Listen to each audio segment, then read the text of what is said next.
Nah ketika orang nyaritakeun Cirebon Syekh kitu Syarif Hidayatullah didele kurang keramikna didele ku urang potongan bangunanana iyalah ngajadikeun mitos maka didinyalah bakal kanyahoan tahun sekian maka dengan ayana kos kitu jelaslah kewalian Syekh Syarif Hidayatullah dihancurkeun kunyana supaya anak incu urang ulah bisa nyaritakeun deui.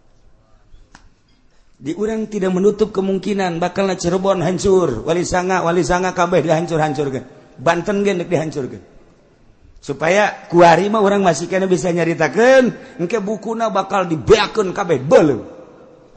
Rencana Yahudi seperti eta. Ulah sampaikeun ka nyaritakeun karuhun-karuhun kewalian. Ieu nu mantak jadi kekuatan Islam teh. Nu mantak kuari Arab teu kuat teh lantaran naon? Lantaran nyana geus teu nyaritakeun. Di mana makom Siti Khadijah kuari geus teu kadeuleu? Di mana ditinggal Kangjeng Rasulullah geus teu kadeuleu. Malah kuburan Kangjeng Nabi ge deuk dipindahkeun. Ya teh Yahudi. Ya Wahabi nurut bae deui. Deuk kumaha coba ieu. Nah, mantap kuari digempur memeh Mekah jeung Madinah. Kangjeng Nabi nu bakal diacak-acak engke Yaman heula sebab di Yaman lah loba ditinggal ahli sunnah wal jamaah nabi-nabi. Irak geus hancur, kuari Yaman dihancurkeun. Tuh, kaum Ad di mana Ad? Kaum Ate antara suhu di Arab Madinah antara Madinah jeung Yaman belah ditu aya Ahqaf karana mantak dina Al-Qur'an aya suratul Ahqaf eta dataran luas dataran pasir urang mah nyebutna gurun pasir Sahara ngaranna Ahqaf teh lamun urang dina Al-Qur'an mah suratul Ahqaf Yaman kaum Ate di Yaman ditinggalna kaum Ade mantak diutus Kanjeng Nabi Hud alaihi salam Yaman mantak aya kuburan Kangjeng Nabi Hud di Yaman mah osok di haolan. Wah ramena luar biasa. Ditinggal para nabi di Yaman Kangjeng Nabi Kangjeng Nabi Sulaiman aya di Yaman ditinggalna Kangjeng Nabi Sistea. Kemudian Kangjeng Nabi Hud ge aya berbagai nabi-nabi jeung wali-wali. Nu mantak paling istimewa sadunya adalah Yaman. Sunnina kuat jasa gempur ku Yahudi. Moal bisa Yahudi ngagempur eta lamun tanpa make umat Islam dicuci otakna anak buahna teh di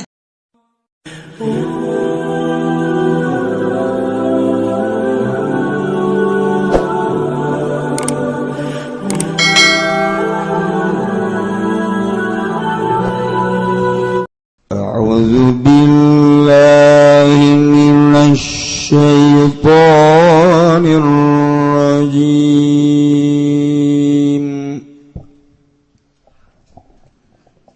Bismillahirrahmanirrahim. Awalam yahdi lilladzina yaritsunal ard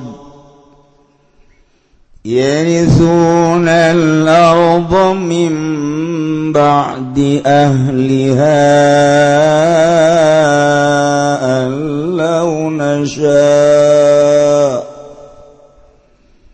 allau nasha'u asabnahum bidhunubihim wa natba'u ala qulubihim fahum la yasma'un. Wallahu a'lamu bibaradi awalam yahdiana ta'arananam narima nyata yatabayyan tegese orang narima nyata lilladzina kadue wong akeh yarisuna kang pada mararneng ya ladzina kabe al ardo ing mubibisukna kalawan umma min ba'di ilaki ahli saking halat tetap saking sausana den rusak ahline ardu orang lari manjataan apa satune kalakuan fa'ilun mukhaffafatun yaiku dari fa'il tur kang den enteng wa ismu mazupun lan utawi simean iku kang den buang ayana tegese satune kalakuan iku launa sya ulamun ngarsakeun isun agung asabnahum maka ngenani ingsun agung hum ing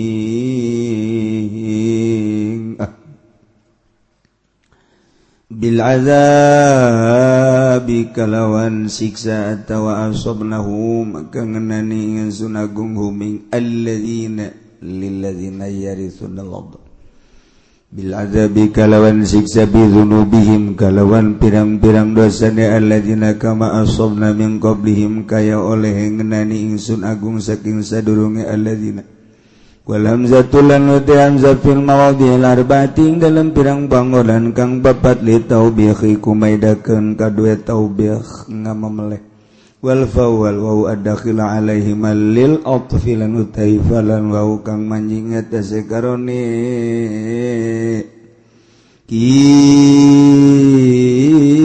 falan wa ikulil atfi edakeun kada atau pikiraatin laning dalam qiraat sahiji bisukunil wawi kalawan dan sukunkeun wa fil maudhil awali dalam panggonan kang awal atta fadbi au dan atapakeun kalawan au wa nanulan utaing ingsun sadayan nau tabau iku ngecap ingsun sadaya ngecap ingsun sadaya nakh timut tegese ngecap ngeceplok nyeplok ingsun sadaya ala qulubihim ngatase pirang-pirang atina alladzina fahum la yasma'un maka uti alladzina iku arang ngarungu ya alladzina al mau'izata ing piwuruk sima tadabburin kalawan ngarungu ngangen-ngangen tilkal qala qassu min amba tilkal qura naqussu 'alaika min anba'iha wa laqad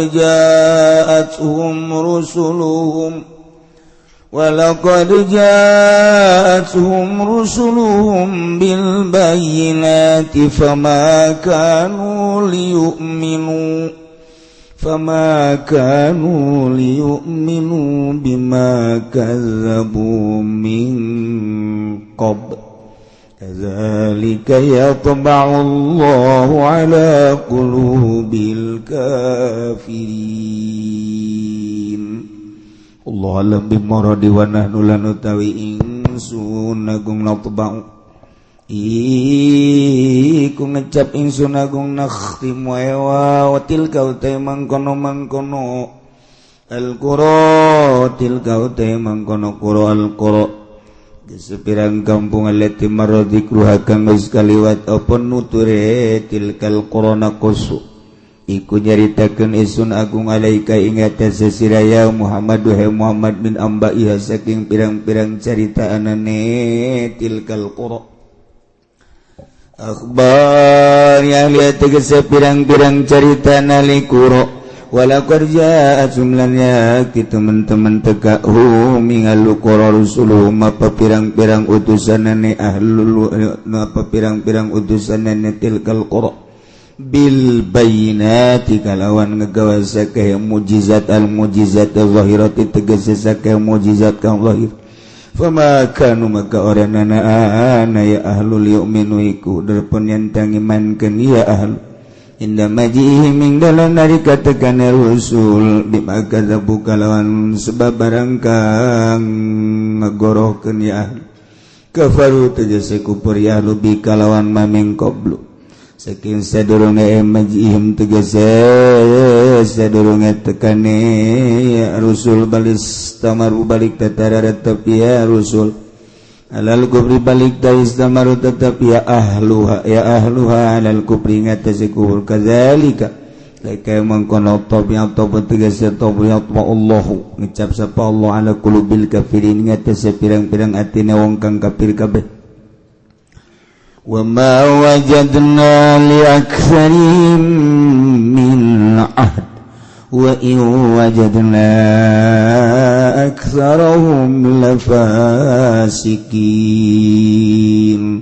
Allah alam bimuradi wa ma wajadna lan ora nemu insun agung li aktsarihim kadoe ake-ake nas anasi tegese manusia min ahdin saking nohoni janji wafa in bihadim tegese nohoni kalawan janjine nas kalawan janjine aksal yauma akhdil mitsaqi ing dalam dina ngalap ing janji wa in satune kalakuan mukhaffafatun tainiku mukhaffafah wa ajarna iku naboing sunagong sarau mingagake nasla pasikina tingkang pasek kabe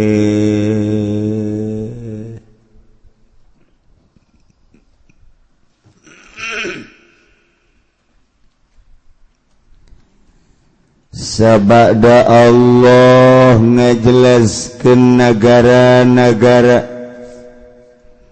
nu Allah nyiksa ka negara tersebut kulantaran kaum-kaumna teu percaya ka para rasul-rasul nu diutus ku Gusti Allah. Ketika bangkawarah kaum hiji negara anu diajakan ku rasulna yakni utusan Allah tetep nyana teu percaya ujungna disiksa ku Gusti Allah. Eta teh lain sakadar jang nagara eta hungkul, eta teh ngarupakeun hiji ibrah hiji contoh, hiji barometer jang umat-umat nu selanjutna. Umat anu selanjutna model urang kuari ngajadi umat akhir zaman yakni umat Kangjeng Nabi urang Kangjeng Nabi Muhammad sallallahu alaihi wasallam teu menutup kemungkinan ketika urang teu percaya ka rasul urang atawa teu nurut kana aturan-aturan rasul urang, Allah tetap bakal nyiksa sakumaha kaum-kaum nu baraheun. Entek ieu ayatna. Awalam yahdi lil ladzina yarithuna al-ard wallahu alam bimaradi awalam yahdi Imam Jalaluddin ngajelaskeun yahdi teh tabayyan berarti ya di tebi mana ya tabayan majaz lantaran gadieuna cek Imam Jalal teh di mutadikeun ku lam yahdi lil ladzina hiji-hijina kalimah teh aya anu lazim aya anu mutadi teh kadituna anu satrop-tropna aya tropan-tropanana aya anu dimutadikeun ku ila aya nu ku lam aya anu dimutadikeun ku fi aya nu ku ala. Nah eta kalimat-kalimat teh meunang sambarangan kalanjutanana. Lu bantak ngaji teh lain sambarangan. Ieu santri ngedepong di pondok pesantren aya anu 10 tahun 15 tahun tak dek datang ka dinya. Lamun nasoro kabelah dituna ieu mutaadi teh ieu kumaha aya anu binafsihi aya anu bigairihi. Lamun binafsihi berarti langsung ka ditu ngamutaadikeun teh maf'ul tanpa make huruf. Aya anu ngamutaadikeunana ieu kudu make huruf dimutaadikeunana kudu kumana? Kudu ku ala, kudu ku fi, kudu ku ila dan lain-lain sebagainya. Kudu ku ba. Pasantren teh mikiran gos gitu tah ketika ieu mah lain parantina kudu kumaha ieu kudu kumaha ieu lain parantina ieu mah ieu tah nu mentek lamun aya salah bae buatan batur kajahoan ku urang salah ieu budak ieu kumaha emang ieu teu nerop ieu ka dieu ieu tuh kan teu nerop mah teu nerop jore urang hulu kopeahna nomor 7 dipakean ku ari nomor 5 netren ngaranna tenerop eta. Tenerop. Uluna nomor 5 dipakean, nomor 7 toklok. Tenerop. Kawin ge sarua bae urang kasep kawin kanu gelis. Pariuk manggi kakeb. Pas. Tapi lamun urang kasep pamajikanna jore, ieu ge tenerop sarua bae. Eta mah kudu nyandung sebenarnya mah. Sia masa dihatean bebangun endeup teh ya. Keheula-heulanan kumaha lamun awewena geulis asa lakina jore. Nah iya namun pasalakina kasep pamajikanna jore makan bisa nyandung namun pamajikanna gelis ai boga pasalaki jore kan nasib hese gelis aya dinyana masyaallah nya jangkung lengjang ieu kulitna ge pohara jasa hartina putih kuning nya mancung bulu matana bentik ya Allah ya Rabb haju susuna neuntreuk aduh tuh aja pengen jangan kolot-kolot ge dehem ai nasib bapan hes ai celeketek boga salakinya hidungnya pendek cekolot baheula mah beke ngaranna eta mah eta hese kan nasib atuh ngaranna ge eta kumaha mantah eta teh nerok ngaranna nu kasep kawin jeung nu gelis eta mah pariuk mangge kekepas kasep pamajikan jore ya tugas nasib geus bae tinggal tungguan di akhirat bae sih lah di dunia ieu moal kebal lah gitu bae mal kebal ge tetep tentrem eta aduh Masya Allah karim awalam yahdi lilladzina yaritsunal ard apakah can jelas can nyata ka jelema anu cara ricing di muka bumi bisukna nyieun imah nyieun hotel muharajas can jelas kitu mimbadi hilaki ahli asabada dirusak ahli-ahli bumi kok masih keneh terus bae maksiat can jelas kitu lalakon nu baheula Kangjeng Nabi Nuh alaihi salam umat tadi kumahakeun can jelas kitu coba kaum Samud anu Allah nurunkeun Rasul Kangjeng Nabi Shalih alaihi salam siksa apakah can jelas itu baheula teh kaum Ad diutus ku Gusti Allah Nabi Hud apakah can jelas ka umat-umat nu kuari deuleu nu baheula zaman Kangjeng Nabi Lut alaihi salam umat da kumaha jeung nabi-nabi nu lainna tadi dijadikan barometer sih awas cak Gusti Allah encan jelas gitu hei khususna ke ahli Mekah encan jelas gitu hei ka para kapirin santerona khususna ahli Mekah atawa kapirin atawa kuari maka orang Indonesia nu dipimpin ku presiden urang presiden anu paling kurusan dunia masalah emang kenyataan pas gitu presiden orang tetap aku. Hei bangsa Indonesia cek Gusti Allah. Loba teuing sa Indonesia mah hei 10 Jawa. Bating. Hei saprovinsi Jawa Barat. Gede teuing. Hei Banten. Sabanten guys cukup Sabanten malah wahai manusia cek Gusti Allah di dunia umumna sadunya khususna ahli Mekah termasuk Indonesia lamun umum hei manusia can jelas itu ya kajelema anu nyari cingan bumi nyeun imah anu kokoh meuli imah teh lain sakadar puluh juta ratus miliaran kadituna bahkan belas miliar puluh miliar bahkan lain boga imah na hiji ya urusan imah mah geus masalah geus ieu kalakuan kuari cara ricing di bumi Allah kalakuanana meuli korupsi zina judi bahkan teu percaya ka pangeran bahwa nu nyieun langit bumi teh Allah can jelas itu kajelema nu eta mibadi hilaki ahliya sabada dirusak ahli-ahli nu balaheula awas make teu dijadikeun iboh teu dijadikeun barometer allau nasya wa asabnahum bi dhunubihim naon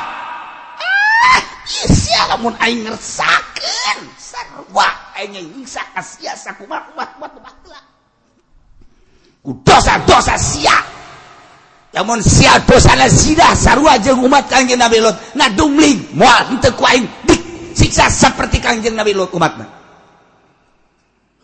lamun sia buang kawarah ka Gusti Allah ka aing cak Allah deuleu kaum Samud deuleu kaum Ad teu saeutik nu ku aing baheula teh disiksa terus-terus ieu ku hari Indonesia sih kades mabok ambalaya di Indonesia awas ya cak Gusti Allah zina ku hari mage sambalaya teu menutup kemungkinan launa sya'u asabnahum bidzunubihim iksa aing sarua jeung umat baheula maling korupsi terus bae awas launa sya'u asabnahum bidzunubihim mentek memehna ku Gusti Allah ku hari dipanaskeun heula awas baheula teh kaum Adban nu dibere panas teh 3 tahun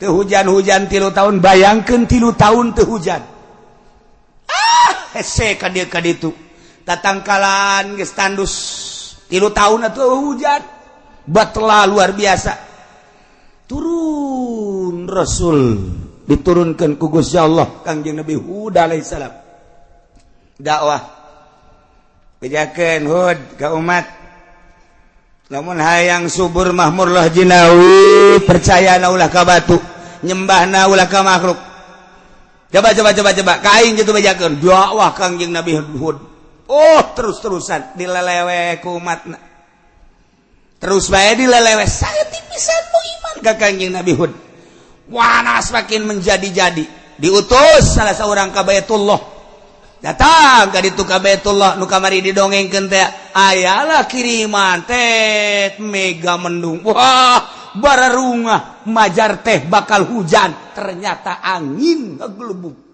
angin muter sabada Kangjeng Nabi Hud jeung pengikutna titah keluar eta kapan siksa cak Allah tuh jadikeun barometer awas di Indonesia geus sabaraha bulan urang dibere panas hujan di mana-mana guludugan jeung kilatan samarukna hujan bener beureun geus diitung ku ari di nagara geus beak sabaraha puluh miliar ieu ganyeun hujan teu nyararaho urang mah asal hujan seuri padahal mah ieu teh geus total sabaraha miliar beakna lamun teu dihujankeun urang teh ku ari panasna ambual pohara luar menyengat cirina cek ahli palak mah angin heula kilat teh guludug teh ieu mah hujan kilat angin sabarukan kumaha awas lamun nangtangan ka Gusti Allah bisa jadi berkepanjangan ieu panas Tangerang geus kekurangan cai pasokan air anu bakal ka Jakarta teh anu geus ka Jakarta ditutup lantaran untuk wilayah Tangerang ge kekurangan Serang geus kekurangan cai ku ari mah kamari iya yarong perpak Purwakarta di Purwakarta geus batela kurang cai Karawang ge lamun teu ngandalkeun Jatiluhur mah geus eueuh cai Allah mah maha kawasan ke kumaha meureun ke sanajan aya Jatiluhur wallahu alam ngan tetep bae urang ngadoa mah tetep ngadoa bae ngan ieu disiksa mah babari jasa teu puguh teu karu sadane macet siksa teh Allah da kumaha coba ieu terus urang ka Jawa Tengah ka ditu kurang moga informasi di Yogyakarta geus parah jasa eueuh cai tapi ieu urang masih kene leha-leha kene zina nu mabok-mabok pemerintah korupsi terus bae nang tangan Allah awas berkepanjangan ieu keur ditegor ku Gusti Allah awas mentak lobakeun lah istighfar ka Gusti Allah subhanahu wa ta'ala awalam yahdi apakah can jelas lilladzina yarithuna al-arda jelema nu nyicingan bumi ieu nu mantak Gusti Allah teh make bahasana yaritsunal arda make yarisu mah tina warasa yarisu eta makan ngawaris aya ngawaris mah berarti kapan aya nu diwaris lamun bapa ngawariskeun ka anak aya anak eueuh anak mah meureunanan ka incu lamun incu eueuh anak eueuh aya meureun dulurna mamang teh uwa teh nah eta ngaranna ngawaris ieu ge ku bangkawara amat sia cicing di alam dunia nananyieun Allah sia ngawaris ka umat nu baheula zina sia ge kunaon zina deui bae nu baheula mabok sia kuari kunaon mabok, nu baheula maling sia kuari kunaon maling. Maka mantap make bahasana yarisunal ardo. Pohara lamun dibongkar sakalimat na Al-Quran urang mangkat bulu dikiekeun dikitukeun urang mah ieu macaanna bae ge kuari ge sararese ngadengekeun ge cangkeul. Padahal mah kurang kumaha kopi geus ngarokok geus bubur geus segala wuduk segala tetep bae ku ngadengena keun cangkeul geus neuleuh deui ka jam bangun dek demo teh ka aing sia.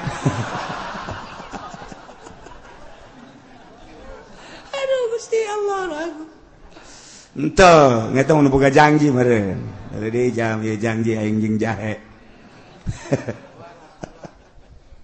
Tuh ieu bahasa yarisuna sia cicing neruskeun lalakon umat nu baheula dizina disiksa umat nu baheula mabok disiksa ku Gusti Allah umat nu baheula maling disiksa ku Gusti Allah umat nu baheula kafir disiksa ku Gusti Allah awas sia ngawaris nu baheula sarua sia ge ku aing disiksa deui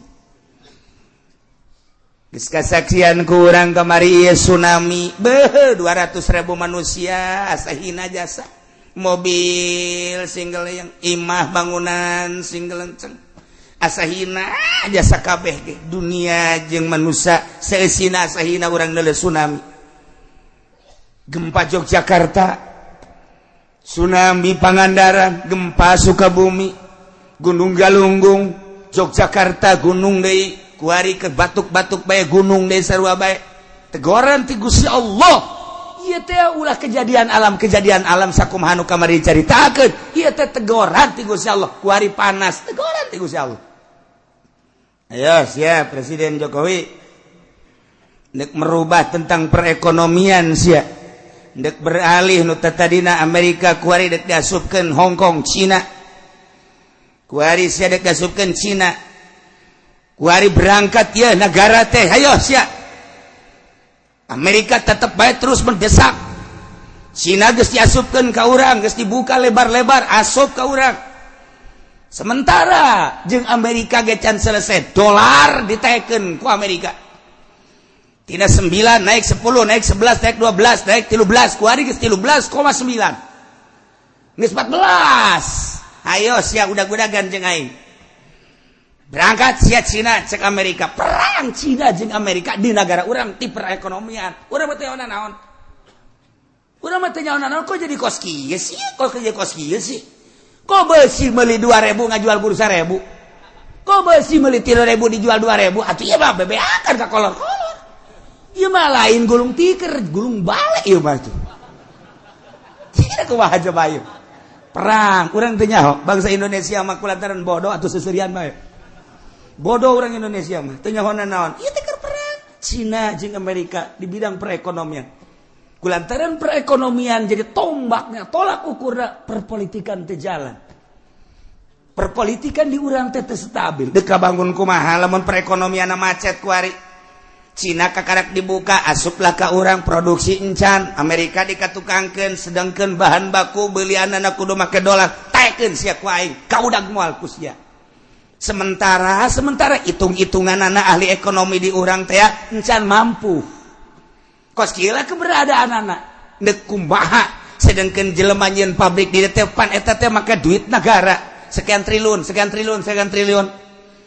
nah perpajakanna terus melambung teu kaudag ku nyana lantaran nyana teh pajak tanah pajak bangunan pajak ekspor impor ieu teh kapan kudu dipenuhi sementara dolar naik bahan baku kudu dibeli ku dolar Cina nyerang ka urang ieu da kumaha ieu produksi teh aing balik ka Singapura teh saeutik anu boga karyawan 8.000 nyesa tinggal 2.000 nu boga karyawan 20.000 nyesa tinggal 5.000 tinggal bangsa Indonesia nu teu nyahoan kieu amat sih demo ka mana oh pelindung di urang mah demo teh urang demo ka DPR lagi keur puyeng aing boro-boro siap aing sarua bae. Nah, ieulah keberadaan Indonesia seperti kieu.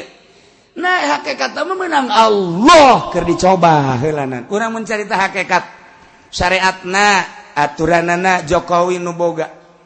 kuari keur diresapel kumaha perbaiki hayo coba menteri poh ieu ganti itu bakal gitu-gitu kene nemandak Habibie ngomong terpuruk sepanjang sejarah Indonesia perekonomian saat ini lain cek aing cek Habibie kamari Habibie datang ka dia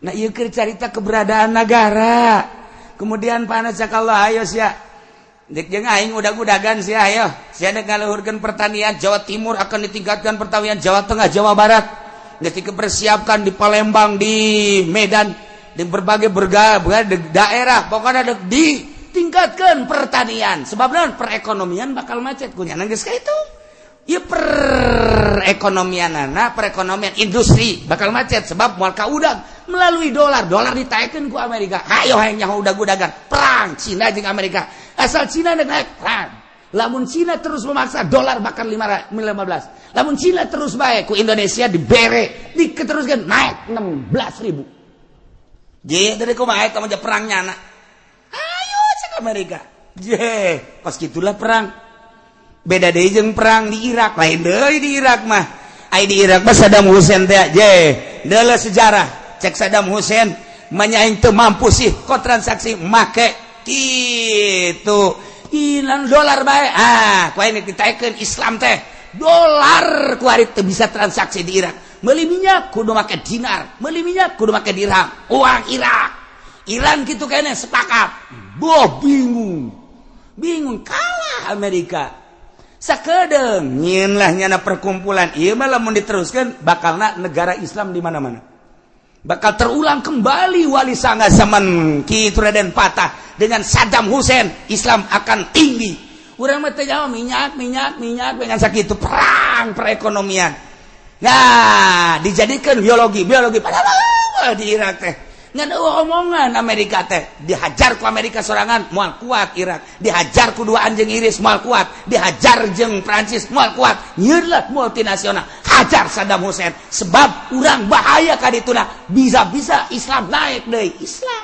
nu mantak merudah sadunya kamari mah tanpa aya nu nitah spontan tuh lamun dibuka sejarahna kos gitu kuari di Indonesia geus tamah geus carita Irak tamah geus beres tamah geus beres geusan tamang geus geusan heulana kuari urang mah carita Jokowi presiden urang eta kajen kumaha ge je perang Amerika jeung Cina hayo udag-udagan sia kamu bisa teh sia ketika Cina terus yen naik jeung uang Cina naik yaitu dan naon garang Amerika masih kene siap naik deui dolar mual kuat kajen kumaha nu mantak cik Jokowi urang kuari mah beralih ka pertanian urang siapkeun pertanian wah geus disiapkeun nya lagi geus boga pemikiran ieu moal kuat ngudag dolar Amerika teh moal kuat geus urang kana pertanian cak Allah lain kitu titah ibadah atuh ka aing jas siang ngandelkeun pertanian teh ngandelkeun hujan panaskeun ku aing sia lain titah ibadah hendangan udag-udagan bejakeun para ulama nu sekeliling mengelilingi Jokowi kita ibadah ka Gusti Allah kitu masyarakat ulah udag-udagan yang ka kawasan Allah lamun dipanaskeun panas anu luar biasa deuleu India deuleu Pakistan brek parah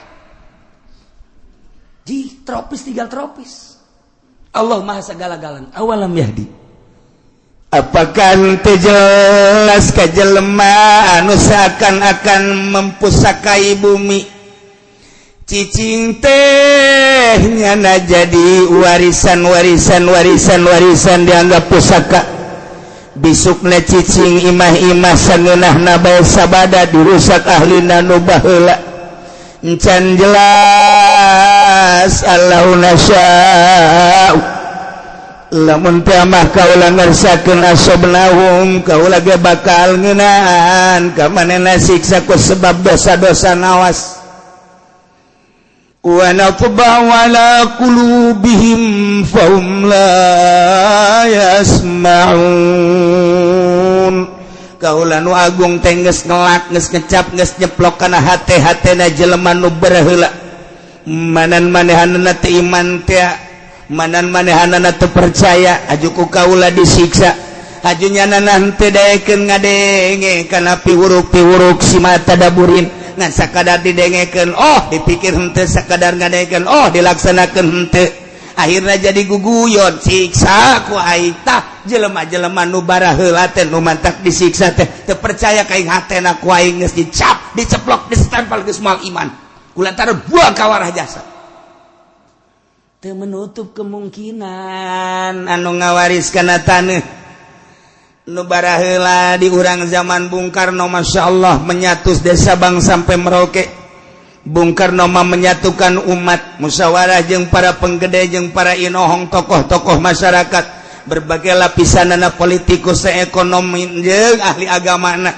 kiai diajak musyawarah yuk urang nyatu nya hiji dari Sabang sampai Merauke istimewana Bung Karno tapi ku hari berpecah belah ku hari ge kapan geus hampir memaksakeun sabenerna per provinsi kulantaran naon asa henteu kageroh ku hari lamun Aceh ku hari geus memecahkeun diri Papua geus hayang misahkeun diri kemudian Banten ge Banten selenting-selentinganan geus hayang misahkeun diri kulantaran naon eta teu kageroh permasalahanna henteu kageroh geus dijieun otonomi daerah ku hari mah tuh pelaksanaan pembangunan kumaha sadaerah-sadaerahna pemasukan gede hebat berendaerah pasukan letik berarti saaya-ayana dilaksanakan geus otonomi daerah tapi tetap bae otonomi tinggal otonomi jalan mah tetep bae renjul bae deuk kumaha deui atuh deuk kumaha deui horenganan sistem nu aya di urang anu teu bagus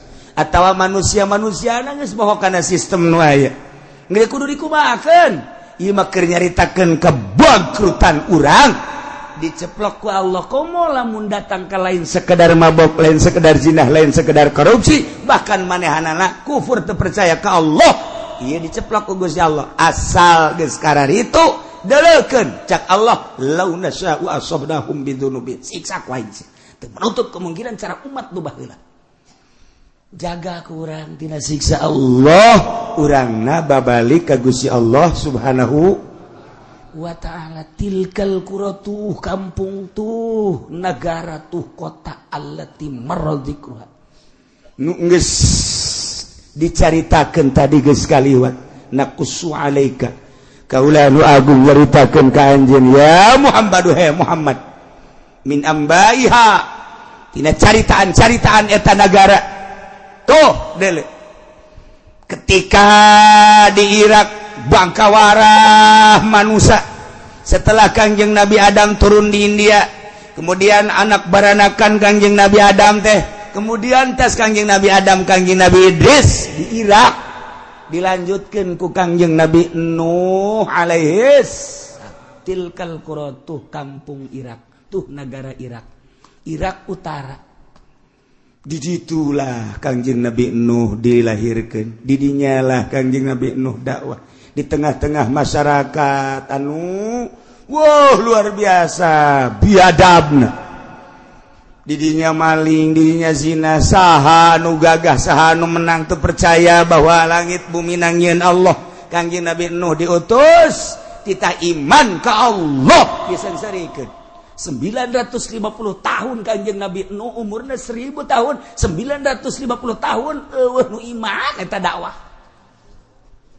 ya Allah ya Rabbi urang mah nyeun pondok kakarak 5 tahun eueuh nu mondok bae geus frustasi urang dakwah nu ngadengekeun bae geus frustasi deule Kangjeng Nabi Nuh 950 tahun eueuh ngan Kangjeng Nabi Nuh mah terus bae tabah diusir bala Kangjeng Nabi Nuh tidinya instruksi Gusti Allah nyeun kapal Kangjeng Nabi Nuh saling-sarikeun no ayeuna kapal mah deket laut lain di tengah-tengah negara sia mawana kali itu kumaha jeung leumpangna kumaha kapal mah ayana di laut ceuk Kangjeng Nabi Nuh kulama instruksi ti Gusti Allah lah udah sok Allah-Allahan edan sia mah Nuh geus teu dianggap tapi tetep bae Kangjeng Nabi Nuh terus kesimpulan nama Nuh awas ieu umat geus disiksa saha anu iman kuateun Kangjeng Nabi Nuh dakwah awas siksa ieu mah bakal datang nu iman naik ka dieu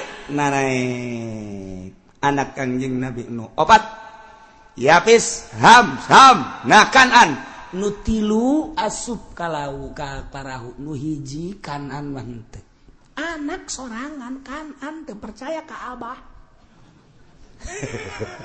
Teu percaya ka Abah nama Rasul. Ieu urang teh ieu teh turunan tilu-tilu Yapis ham sakitu. Dijelaskan ku Kangjeng Nabi di hadis Bukhari. Yapis bapak orang itu, Sam bapak orang itu, Ham bapak orang itu. Jadi orang teh keturunan tilu-tilu Kangjeng Nabi Nuh alaihi salam moal kaluar ti dinya. Arab turunan mah dijelaskan ku Kangjeng Nabi. Arab turunan bapana kadituna ka Kangjeng Nabi anak Kangjeng Nabi eta. Kemudian ngatu kadu naon gatu ngaranna kitu Iran, Persia. Ya eta keturunanna terus kaja Turki, Cina, ieu termasuk urang. Ieu ke urang lamun nyaritakeun hadis Kangjeng Nabi nu eta. Jadi kesaturunan-saturunan ka dieu itu. Hiji nu teu iman Kanan, teu daek naik. Kanan ka dieu cak Kangjeng Nabi nu, ieu siksa ieu lah, bah, siksa di mana? Abi naik ka ditu ka tanggal kalapa. Ada liput sia tanggal kalapa ge. Bong, moal mah nya tiba heula ge tilok tanggal kalapa tilok liput ku cai. Ieu mah siksa. Sadunia ieu mah. Moal, bah. Paling ge lah kula mah lamun tanggal kalapa dekaliput kula mah ka gunung. Geus atuh teh iman ngaranna ge. Terus disiksa teh naik di mana Kangjeng Nabi Nuh? Tu singgahna ye gunung naon ngaranna kapal Judi dina Al-Qur'an. Gunung Judi. Di mana eta? Di Turki. Nah, jadi ti Irak terus ngeungkeun kapal teh eureun-eureun di Turki. Tah eta lah, kuari geus diketemukan di Gunung Ararat di dinya Turki aya kapal Kangjeng Nabi Nuh, sebelah kirina sekitar bangsa 50 meter ti dinya aya masjid. Masih aya keneh kuari ge masjid urut Kangjeng Nabi Nuh alaihi salam. Geus jadi batu masjid Kangjeng Nabi Nuh. Di dinya kapal aya keneh urut kapal Kangjeng Nabi Nuh. Jadi kapal teh singgah teh lain di laut tapi di luhur gunung. Gunung Judi. Ku aya keneh. Ku aya keneh geus dipoto urut kapal Kangjeng Nabi Nuh teh. Kemudian laut nu pernah kitu diberangkatkeun ku kapal Kangjeng Nabi Nuh. Ku di dinya mah ke satelit. Coba laut mana? Aya. Ku ari kecanggihan alam, kecanggihan alatnya seperti eta. Jadi kuari mal lebar kapal Kangjeng Nabi Nuh, panjang kapal Kangjeng Nabi Nuh diketemukan oleh 4 negara. 1 negara Amerika bersama-sama dengan Arab, nomor katilu Jerman, nomor kaopatna Irak. 4 negara Mesir, 4 negara ieulah anu terus menelusuri tentang kapal Kangjeng Nabi Nuh. Kuari geus dijadikeun kitu mitos. Geus dijadikeun kuari aya kapal Kangjeng Nabi Nuh, masjidna aya urut Kangjeng Nabi Nuh singgah di luhur gunung. Masyaallah. Aya 2 masjid, hiji di dinya, nomor kaduana di Tajikistan. Tah jadi eta lamun urang ka ditu engke naik ka gunung bakal kapanggih jeung masjid urut Kangjeng Nabi Nuh alaihi salam. Ke lamun urang ka Tajikistan ka ditu ente naik kula mah balik. Para raih bisa sia di luhur gunung. Aya tapi maka kapal heli di sorotan aya. Masya Allah, terbukti. Ieu teh orang Amerika ingin membuktikan. Coba di mana sih ke Gunung Judi dan di mana sih singgahnya kapal dan bagaimana ditelusuri selama 5 tahun menelusuri eta. 5 tahun menelusuri eta, alhamdulillah terbukti. Iyalah, geus dibukti-buktikan ku Gusti Allah. Nya nama asup Islam. Kemudian loba nu asup Islam di Amerika ketika manehana nyaritakeun tentang terbukti baheula zaman Kangjeng Nabi tutup ku Amerika teu meunang dicaritakeun. Bahaya ieu mah. Masyaallah nailah keur carita tilkal qura tun negara anu baheula ahlina teu iman ka rasulna. Begitu Allah ngutus Kangjeng Nabi Nuh alaihi salam, umat da tetep bae henteu iman, siksa ku Gusti Allah. Tilkal qura negara itu disiksa ku Gusti Allah. Nomor kaduana negara kaum Samud eta adalah kaum Kangjeng Nabi Shalih alaihi salam. Eta ngaranna Madain Soleh. Lamun Kangjeng Nabi nyaritakeun dina kitab Bukhari hadisna aya Batnul Wadi ketika Kangjeng Nabi di Dzulhulaifah. Kangjeng Nabi teh cicing di Batnul Wadi, antara Batnul Wadi jeung Yordan didinya aya ngajana Madain Soleh. Lamun dina Al-Qur'an aya surat Hijr, eta surat Hijr teh eta. Tuh didinya lah disiksa kaum Zamud teh. Lamun terus urang ka Yordan aya Petra di ditu tersisa ditinggalna. Tilkal qura disiksa kaum Zamud. Mana deui? Tuh, Ad, kaum Ad. Di mana Ad? Kaum Ad teh antara suhu di Arab Madinah, antara Madinah jeung Yaman. Belah ditu aya Ahqaf karana mantak dina Al-Qur'an aya suratul Ahqaf. Ahqaf eta dataran luas, dataran pasir. Urang mah nyebutna gurun pasir, Sahara ngaranna. Ahqaf teh lamun urang dina Al-Qur'an mah suratul Ahqaf, Yaman. Kaum Ad di Yaman, ditinggalna kaum Ad. Mantak diutus Kangjeng Nabi Hud alaihi salam, Yaman. Mantak aya kuburan Kangjeng Nabi Hud di Yaman mah osok di haolan. Wah, ramena luar biasa. Ditinggal para nabi di Yaman. Kangjeng Nabi Sulaiman aya di Yaman, ditinggalna Kangjeng Nabi Sistea. Kemudian Kangjeng Nabi Hud ge aya berbagai nabi-nabi jeung wali-wali. Nu mantak paling istimewa sadunya adalah Yaman. Sunina kuat jasa gempur ku Yahudi. Moal bisa Yahudi ngagempur eta lamun tanpa make umat Islam dicuci otakna, anak buahna teh dicuci otakna supaya menyatakan Islam teh seperti ieu. Jadikeunna ISIS berangkat. Kuari ku ISIS diacak-acak kuburan-kuburan teh. Wah, kiai-kiai terus dibeakeun. ISIS terus bae. Iyalah supaya jadi Wahabi. Sebab ku Wahabi Yahudi ngeunaheun jasa. Ku Yahudi mah ku Wahabi mah Yahudi teh ngeunaheun jasa. Ndek nyaplokna naon ge. Itu hasil-hasil bumi teh ngeunaheun jasa. Selama make Sunni, ortodok lamun di Irak mah Islam ortodok.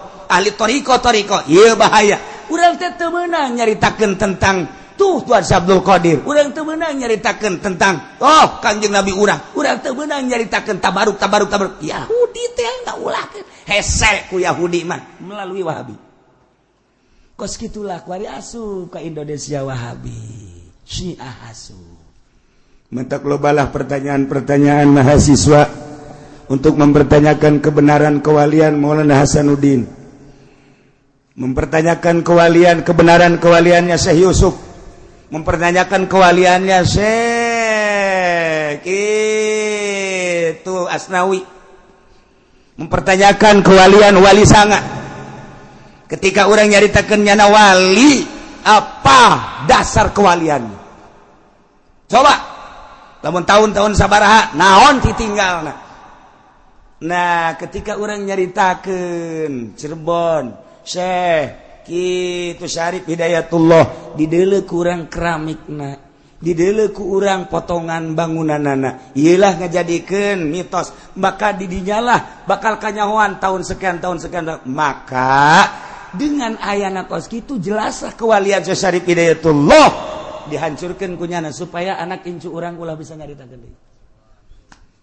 Di urang tidak menutup kemungkinan bakalna Cirebon hancur, Wali Sanga kabeh dihancur-hancurkeun. Banten ge dihancurkeun. Supaya kuari mah urang masih kana bisa nyaritakeun, engke bukuna bakal dibeakeun kabeh beuleuh. Rencana Yahudi seperti eta. Ulah sampikeun ka nyaritakeun karuhun-karuhun kewalian. Ieu nu mantak jadi kekuatan Islam teh. Nu mantak kuari Arab teu kuat teh lantaran naon? Lantaran nyana geus teu nyaritakeun. Di mana makom Siti Khadijah kuari geus teu kadeuleu? Di mana ditinggal Kangjeng Rasulullah geus teu kadeuleu. Malah kuburan Kangjeng Nabi ge deuk dipindahkeun. Ya teh Yahudi. Ya Wahabi nurut bae deui. Deuk kumaha coba ieu. Nah, mantak kuari digempur memeh Mekah jeung Madinah. Kangjeng Nabi nu bakal diacak-acak engke Yaman heula, sebab di Yaman lah loba ditinggal ahli sunnah wal jamaah. Nabi-nabi. Irak geus hancur, kuari Yaman dihancurkeun. Engke terus tas Yaman bejana ka Indonesia. Moncongna geus dikieukeun tah. Di Australia moncong geus dikieukeun. Tepat Cikupa. Geus diukur ku nyana. Dikacikupakeun bae ka jan sakinah aya citra. Aya anu ngabisiki, coba cenah ka puri, ulah puri mah eueuh teh puri. puri mah aman nu zina nu mabok eueuh di dinya mah aya ge anu eta doang ngesian imah kosong tah ieu di urang teh geus di berbagai sektor di luhur geus diisi ku wahabi bun hayang nyaho di kepemimpinan Jokowi ieu lah kadeuleur rapuhna nu mantak dipaksakeun lah NU dengan agil sirot kudu naik nih sadajan sabaraha miliar kudu bae urang lamun nyaritakeun kitu bakal ngabukakeun tentang keberadaan Indonesia kunaon sih bisa memaksakeun aya bergaining jeung ieu sebab naon keur memperjuangkeun kewahabian jeung kesyiahan dicaritakeun soge maksudna kumaha hati-hati ka hareup lain lalaga dieu mah terus dipaksakeun padahal mah NU mah lain kos kitu kuduna atuh tipe NU mah lain kos kitu kudu tawadu kuari ge tawadu ngan tawaduna kuari mah tawarna duit jadi lain tawadu asli nah ieu kuduna aslina NU mah tawadu DP kok kuari main kos kitu lain sekedar lain nyaritakeun tentang keaiban NU tetapi keberadaan NU seperti etalah dipaksakeun kajen ku kumaha ge sebab naon aya nu deuk diperjuangkeun di tubuh pemerintahan supaya sunni ieu rusak geus dihancurkeun lalaunan wow leuwih jeli ahli Allah aman takabi blut pigideg bae ge tapi babi nu sajan anu nyarahun gide kumaha ka hareupna ai kula mangan sakadar lah atuh nyaritakeun keberadaan kos kieu bae sakadar supaya nyaho bae abeh urang hati-hati anak urang pasantren-pasantrenkeun siga de abeh engke tetep bae kuat perang masalah geus wih cenah kieu perang masalah ja perang paeh teh perang paeh ieu ulah kitu cenah kieu kula can kawin-kawin heula sia deui lah saya mikirana kitu bae sih mikiran hulu nu leutik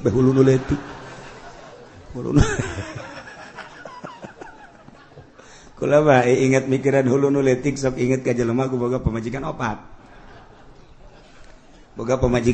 ya tangan ku nyana diatur cak nyana teh kieu nya pokona mah asal giliran sia datang ka imah aing ka dieu sia balik isu kana ieu datang jadi awewe nu datang sebab ai mah pan boga pagawean dakwah teh dagang teh dan lain sebagainya geus sia kudu nyaho sia datang ka waktuna masing-masing geus eta persetujuan pemajikan opat oke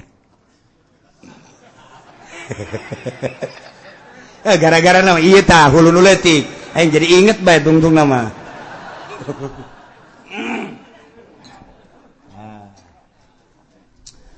geus kitu paringana barang-barang penting teh pan nu datang ieu penting ieu ku nyari telepon ge teu datang geus kajeun lah penting ieu teu datang ge penting kadua giliran nu anu biasana nu kadua ieu teu datang deui bae sial aing geus pargel kieu teu datang cek nyana teh nu katilu